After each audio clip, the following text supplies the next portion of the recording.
Sweet. Okay. Yeah. All right. Well, I think we're ready to get going here. So thanks for coming. Thanks for coming out to Max Connect today. Happy to have you guys all. Happy to have you in our presentation. Hopefully you get something out of it. I'm Brendan Silito. I'm our Chief Digital Officer.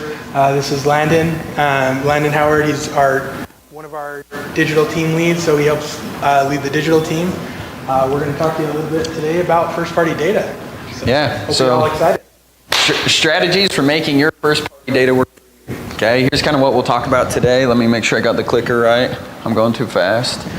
So we'll talk about first-party versus third-party data. We'll talk about a little cookies update with Chrome and what they're deciding to do and when they're going to finally decide to do it and what that looks like.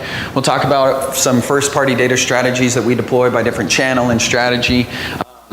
Some ideas on capturing first-party data, things that'll be relevant to you guys and your businesses to gather more first-party data, and then obviously some takeaways there at the end. All right, so first-party data versus third-party data. Know which is which. It's pretty simple. First-party data is data that you're collecting for yourself. Any data that you're collecting as a business for your own business use is all first-party data. Obviously, we think of that as website visitors a lot of the time, but that can be beyond that. Any data that you're collecting about your consumers or your customers for your own business's use, that's first-party data. As opposed to that, third-party data is basically the opposite.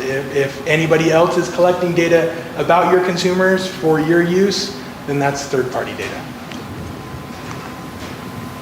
So quick third-party cookies and Google Chrome update here. So what are third-party cookies? Third-party cookies are essentially a tracking that follows consumers around the web, to the different websites that they go to, the things that they browse, the content that they digest, and those cookies follow them across the web, right? That is, third-party cookies is one way that third-party data can be gathered. Other methods of third-party data could be, transactional data, Amex, Visa selling their credit card info, those types of things, right? But cookies are what follow people along the web. Then what Google and some of these other, data collection companies do is they'll then sell that data to different platforms to create audiences off of. So we know if someone's searching a lot for a Toyota RAV4 and they're going to all these different blogs about a RAV4 and learning more about it and comparing that to other makes and models and things like that, that's what this third-party cookie tracking does. So, as you guys know, or if some of you don't, Chrome is disabling third-party cookies. They got rid of 1% of those cookies, or on 1% of users, they got rid of those cookies in Q1 of this year and had plans to finish that by the end of this year. Well, they had plans to do that, and as you know, Google's not going to do anything that's going to take away from being let's say making money, whatever it may be, right? And so they've actually taken a step back, and now they're saying, hey, at some point in the future, in 2025 now, we're looking to disable those cookies. So why are we sharing that with you guys? Is because not only was it a good time to prepare this year for that cookie change in 2024, if it was going to happen, but now with it being in 2025, we all have a head start to kind of prepare for these changes, what changes Google is making, hopefully into next year, but we'll see if that gets delayed any further. Or 26 or 27. Could be 28 at this point, we'll see. It's been 3 years delayed. Sorry, I'm having clicker issues.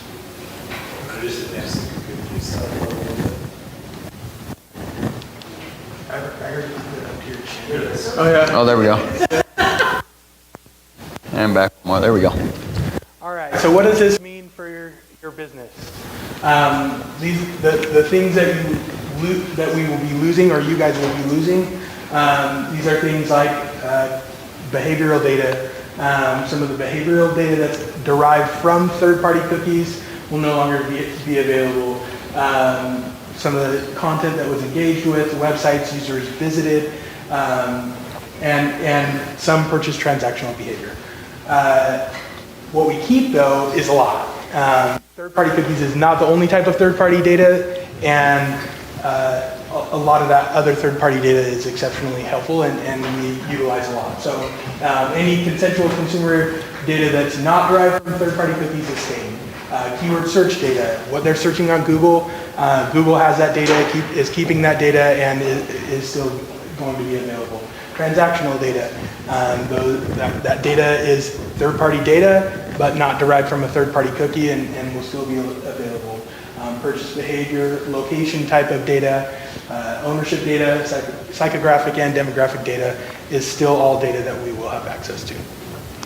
So I wanted to quickly just run through that, examples of, yeah, go ahead. How about the data they get when I have conversations with people? Yeah, that's probably still going to keep, being out there. Yeah.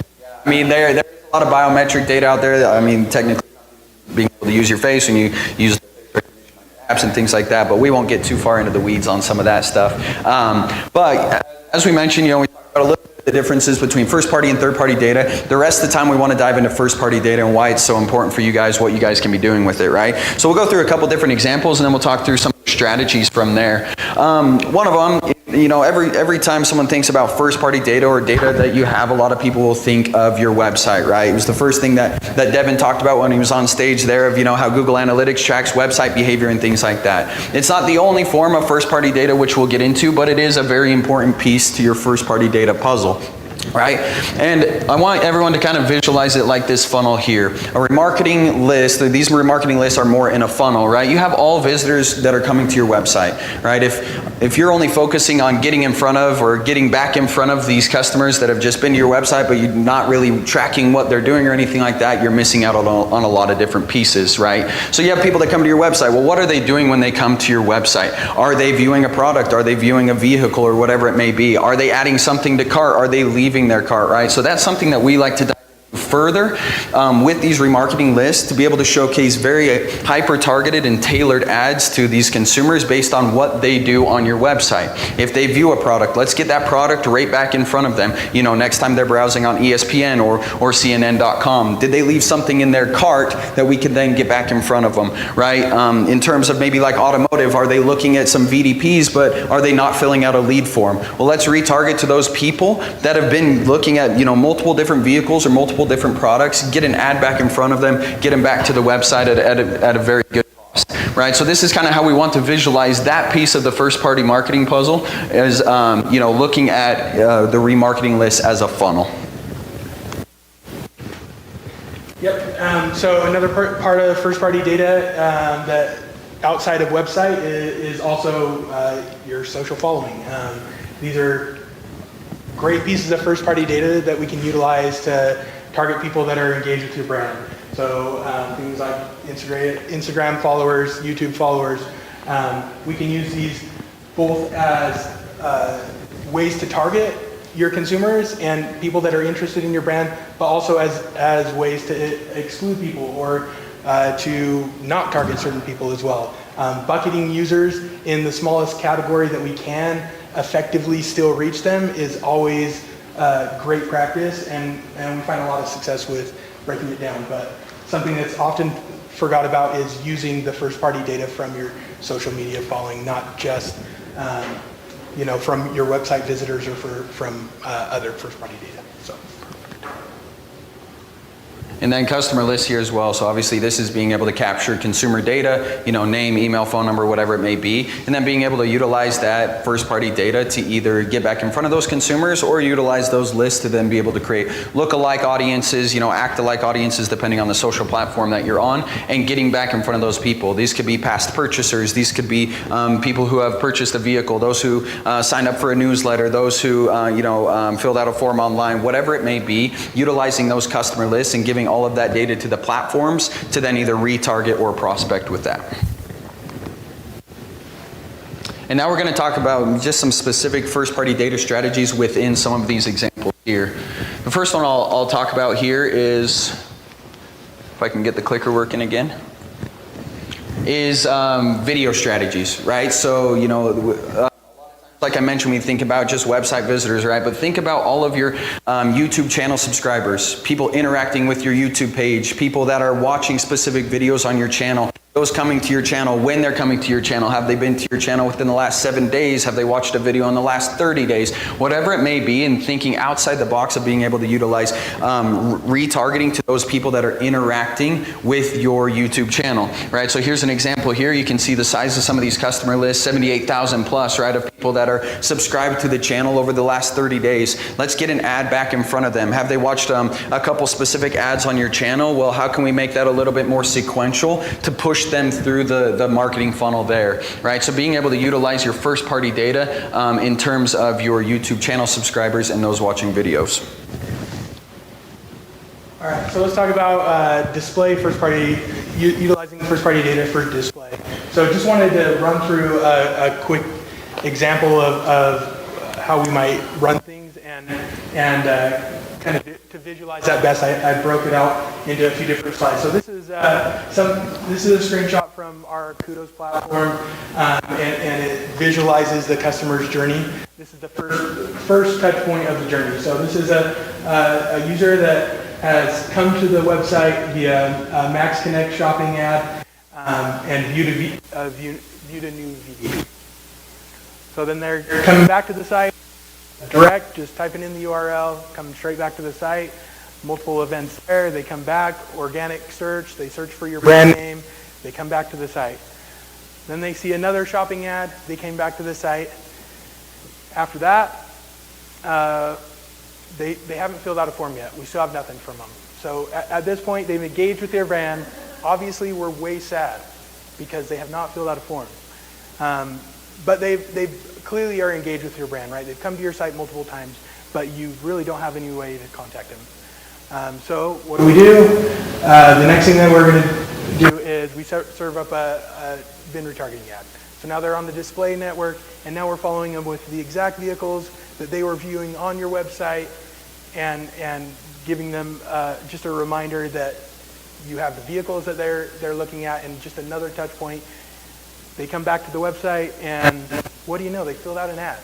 You know, Mr. Big Spender here filled out a form. He said, "Please sell me this car that I saw on Max Connect." I mean, that's a great thing. So obviously, the next step is, maybe they buy a car, obviously, right? Next, they buy a car, so and drive away. Just one of the examples, and something that's a little bit unique here is not filling out that form. Yeah, we can do vendor targeting and get the vehicle in front of consumers that saw that vehicle on the site, right?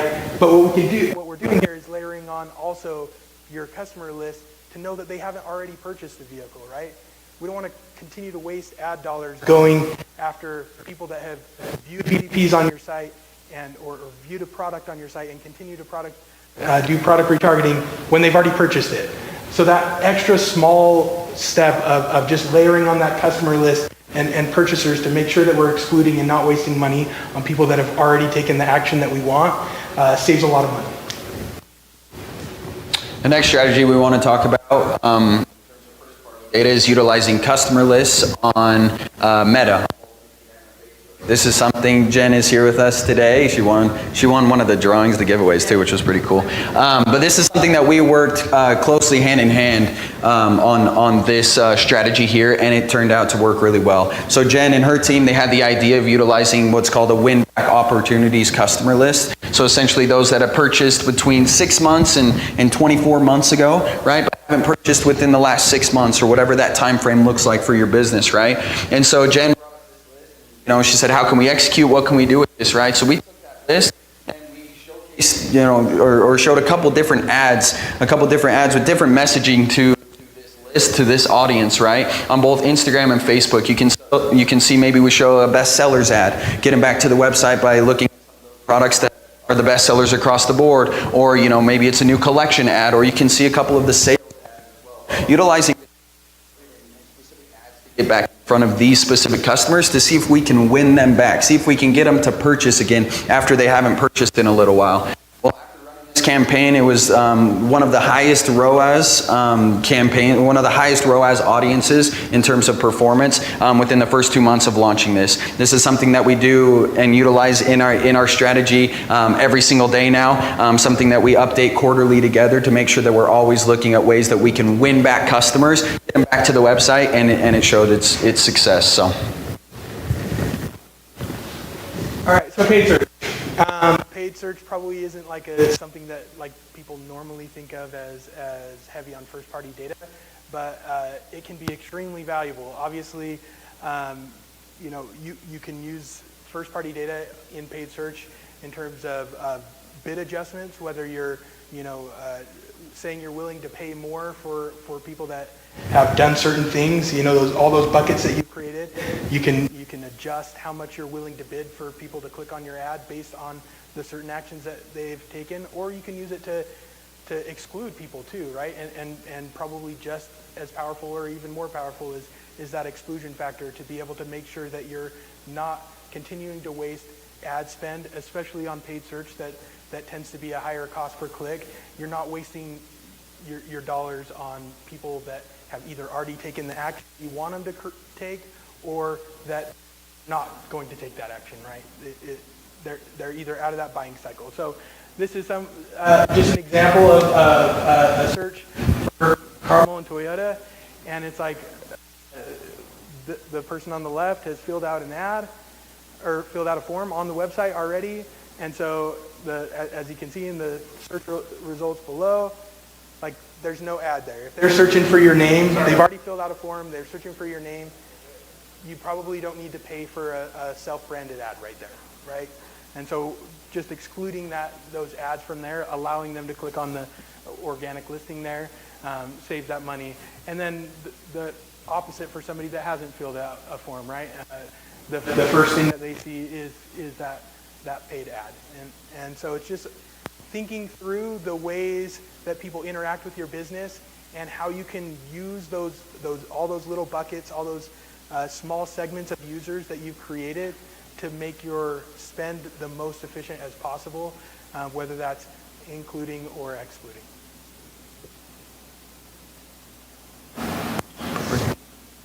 All right, so capturing first-party data. How do we capture first-party data? So obviously we know outside of the website, there's a lot of ways to capture first-party data. Capturing more emails on your website, newsletter signups, free ebooks, request a vehicle quote, giveaways to capture customer information, in person at your store, if you have a store, sign up for an email list and get a free stress ball. You'd be shocked at how many people are willing to give away their email for a stress ball, right? A cheap way just to build your customer list, right? Display prospecting strategies is another way to grow the amount of first-party data that you have, getting more people to the website. And then, just because having only that bottom heavy bottom funnel approach is going to dry up at some point. You need to put some at the top, into the top of the funnel. And then follower growth campaigns on Instagram and Facebook. So on some of those follower campaigns, just wanted to highlight a study. So we worked with Sports mentioned as one of the giveaways. Initially, we partnered with them in June of 2021. We were grow their Instagram and Facebook followers, right? So they had 6,000 Instagram followers and 160,000 Facebook followers. So we did a couple of different strategies and things like that. One of them was follow Fridays. So trying to get more followers on Friday. They have to like or follow the page, comment, tag people in it, that type of thing, in order to be eligible for a giveaway, right? Kind of one of the ways that we utilize to be able to grow their followers overall.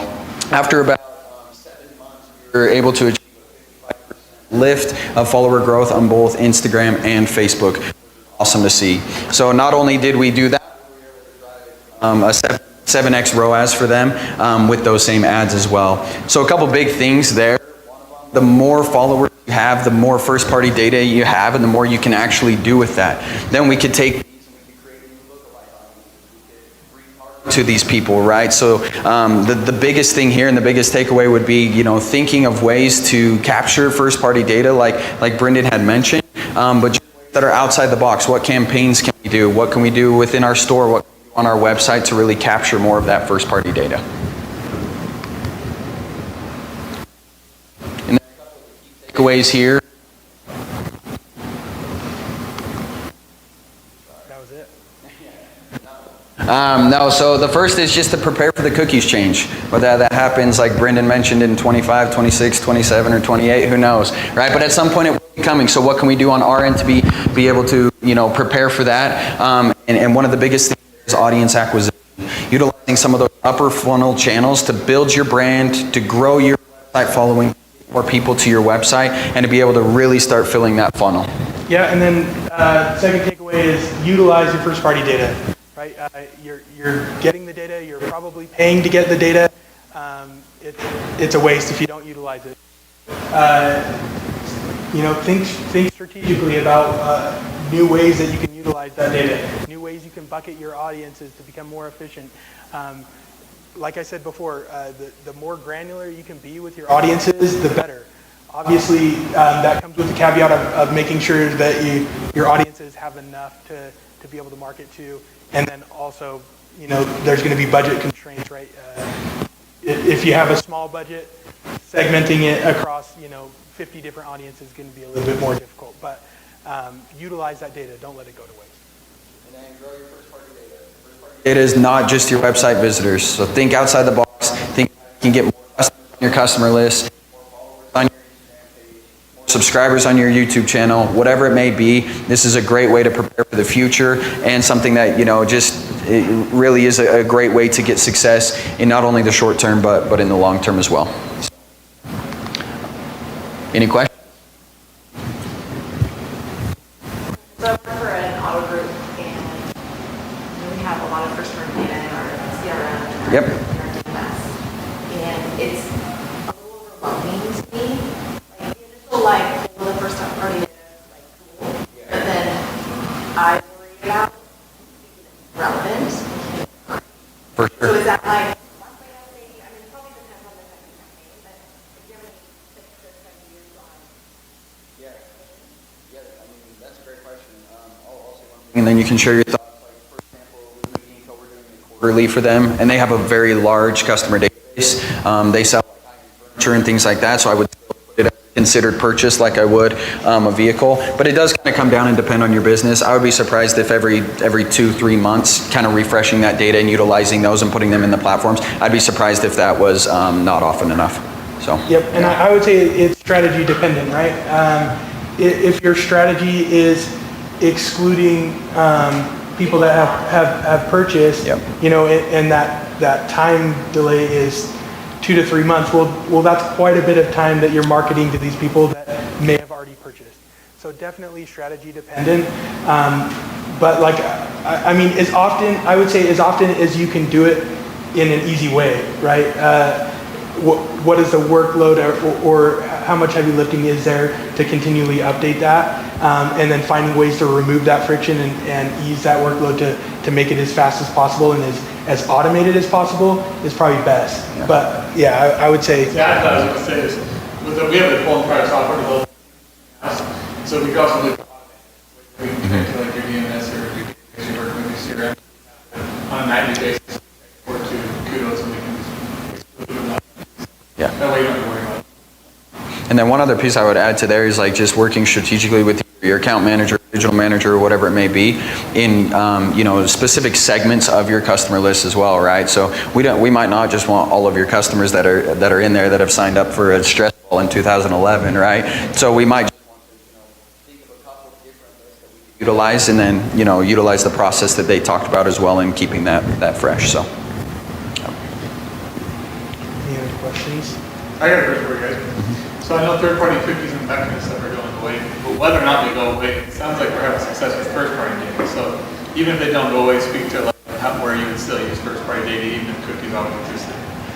Yeah, so I think the biggest thing is that cookies, and probably the biggest misconception is that cookies are going away, right? But just those third-party cookies, so that first-party data becomes even more valuable because it's what you have. And then I would say the other part of that is that the third-party data isn't going away, just those third-party cookies, right? So there's a lot of third-party data that we still utilize and that we can still continue to utilize outside of third-party cookies specifically. I think that third-party cookies is like a buzzword, and I think like everybody panics when they're like, oh, third-party cookies are going away. There is a lot of data outside of third-party cookies that we utilize, and we've been thinking that this transition has been coming for 3 years now. So we, not only Max Connect, I'm sure other places as well, but we've been preparing for this. We've been prepared to lose that data for quite a while now. So it's just, making those adjustments to utilize the data that we will still have available. So. And then in terms of success of your first-party data now, I would say, first-party data is your data. I know it sounds very basic, but it's your data and nobody else has that data. They have other data on maybe some of the same customers, but they don't have your data, right? The things that people are doing on your website, the type of form that they've filled out, the inquiry that they've made, if they follow you, on Instagram or Facebook or whatever it is. So utilizing that in itself is data that you have that your competitors don't, right? So being able to get in front of them, get them back to the website, make it very tailored depending on where they are kind of within the remarketing funnel. But like I mentioned in some of those, examples, we've seen success utilizing that data, and that's probably the biggest reason to use it is because it's your data, nobody else has it, and these are your customers that will purchase at some point, if you can use it strategically. Anything else? All right. Awesome. Well, Thank thanks you for guys. coming. Thanks for listening to us. Yep. Hopefully everybody got something. If not, I'm sorry.